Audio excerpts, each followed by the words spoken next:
আসসালামু আলাইকুম। আজকে আমরা নবম দশম শ্রেণীর গণিত বইয়ের ১৭তম অধ্যায় পরিসংখ্যান এর একটি সমস্যা সমাধান করব। তো সমস্যাটি হলো, নিচে একটি গণসংখ্যা নিবেশন সারণী দেওয়া হলো। যে সারণীটি দেওয়া হলো, এই সারণীটি হচ্ছে একটি বিন্যস্ত উপাত্ত এবং বলছে উপাত্তের সাহায্যে সংক্ষিপ্ত পদ্ধতিতে গড় নির্ণয় করো। তো সংক্ষিপ্ত পদ্ধতিতে গড় নির্ণয় করার জন্য আমাদের একটি ছক পূরণ করতে হবে। তাহলে আমরা লিখতে পারি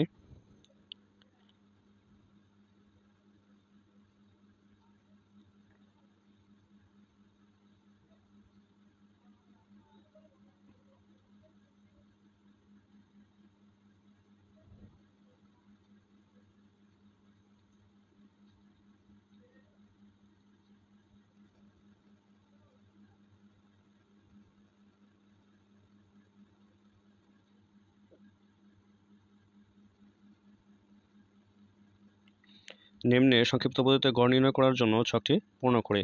তো এক্ষেত্রে সংক্ষিপ্ত পদ্ধতিতে গড় নির্ণয় করার জন্য আমাদের 5টি কলাম সম্পূর্ণ এবং যতগুলো উপাত্তে যতগুলো শ্রেণী সংখ্যা আছে তার সমান সংখ্যক সারি সংখ্যা নিয়ে একটি ছক তৈরি করতে হবে। যেখানে প্রথম কলামে থাকবে হচ্ছে শ্রেণী ব্যক্তি, দ্বিতীয় কলামের প্রথম সারিতে হচ্ছে মধ্যমান, মধ্যমানকে xi দ্বারা প্রকাশ করা হয়, এবং তৃতীয় কলামের প্রথম সারিতেও থাকবে হচ্ছে গণসংখ্যা, চতুর্থ কলামের প্রথম সারিতে থাকবে হচ্ছে ধাপ বিচ্যুতি,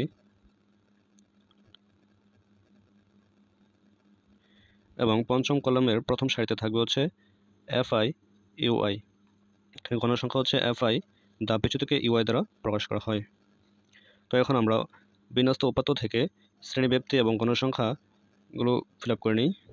তো শ্রেণীব্যাপ্তির দ্বিতীয় সারিতে থাকবে হচ্ছে 30 থেকে 35, 36 থেকে 41, 42 থেকে 47, 48 থেকে 53, 54 থেকে 59।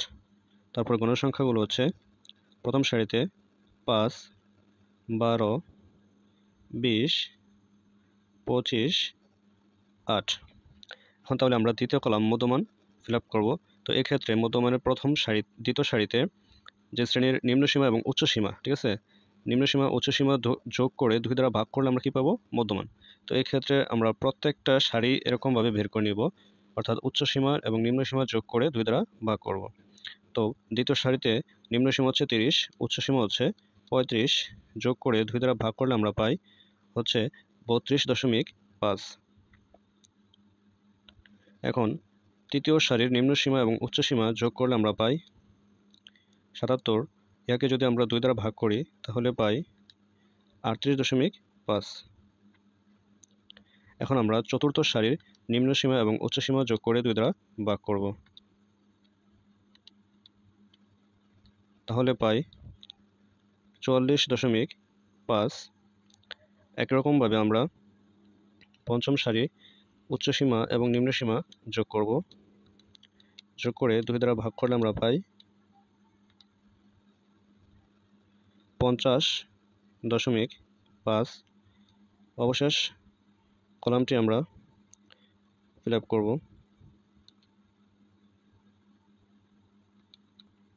যোগ করে 2 দ্বারা ভাগ করলে আমরা পাই 56.5। এখন আমরা ধাপ বিচ্যুতি বের করব, ঠিক আছে, চতুর্থ কলামটা পূর্ণ করব। তো এই ক্ষেত্রে ধাপ বিচ্যুতি বের করার জন্য একটা সহজ পদ্ধতি হচ্ছে, আমাদের দেখতে হবে যে প্রদত্ত উপাত্তে গণসংখ্যা কোনটা সবচেয়ে সর্বাধিক বার আছে। সবচেয়ে সর্বাধিক বার গণসংখ্যা হচ্ছে কত? 25। এই 25 বরাবর আমরা শ্রেণী মধ্যমা, যেটা এটা আনুমানিক গড় এ হিসেবে ধরে নিব। আর এই সারি বরাবর, অর্থাৎ পঞ্চম সারি বরাবর ধাপ বিচ্যুতি ধরবো আমরা হচ্ছে 0। আমরা উপর দিকে যাব, 1 করে বৃদ্ধি করব মাইনাসে, তাহলে -1, -2, -3, এবং 0 এর নিচের যে সারিটা আছে ওই সারিটাতে আমরা 1 বসিয়ে দিব। এখন তাহলে আমরা ধাপ বিচ্যুতি পেয়ে গেছি। এখন আমরা লাস্ট যে কলামটা আছে fi ui এটি পূর্ণ করব। তো এক্ষেত্রে fi গণসংখ্যা এবং হচ্ছে ধাপ বিচ্যুতি ui গুণ করে আমরা এখানে ফলাফলটা বসিয়ে দিব। তাহলে প্লাসে মাইনাস হচ্ছে মাইনাস 3 5 15, প্লাসে মাইনাসে মাইনাস 12 দুগুণ হচ্ছে 24, প্লাসে মাইনাসে মাইনাস 20 একে 20, শূন্যের সাথে কোনো সংখ্যা গুণ করলে হয় 0, আবার 8 একে হচ্ছে 8। তাহলে এখন আমরা টোটাল এফআই ইউআই অর্থাৎ সামেশন এফআই ইউআই বের করব এবং টোটাল গণসংখ্যা এন আমরা বের করে নেব। তো এক্ষেত্রে আমরা যদি গণসংখ্যাগুলো যোগ করি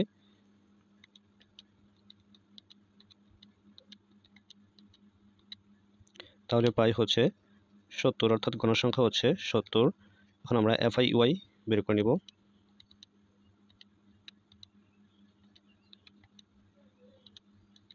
তাহলে সামেশন এফআই ইউআই এর মান হচ্ছে -51।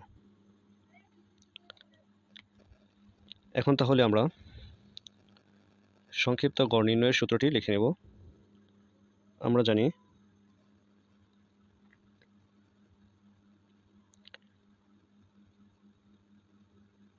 সংক্ষিপ্ত গড় x ভার সমান a plus summation FI UI by N into হচ্ছে এইচ। তো এখন আমরা মান বসিয়ে দিই। এ হচ্ছে আনুমানিক গড়। আনুমানিক গড় কত হয়েছে 50.5 প্লাস সামেশন এফআই ইউআই এর মান হচ্ছে -51 বাই এন হচ্ছে মোট গণসংখ্যা 70 ইন্টু এইচ হচ্ছে ব্যবধান। তাহলে এখন আমরা ব্যবধানটা একটু লক্ষ্য করি। আমাদের শ্রেণীর নিম্ন সীমা হচ্ছে 30, উচ্চ সীমা যদি 35 হয় তাহলে এদের মধ্যে ব্যবধান হচ্ছে 30, 31, 32, 33, 34, 35 অর্থাৎ 6। তাহলে ব্যবধান হচ্ছে 6। তাহলে এখন আমরা ক্যালকুলেশন করি 50.5 প্লাসে মাইনাস হচ্ছে মাইনাস, এখানে 51 সহ যদি আমরা 6 গুণ করে দেই তাহলে পাই 306 বাই হচ্ছে 70। এখন আমরা ক্যালকুলেশন করলে পাই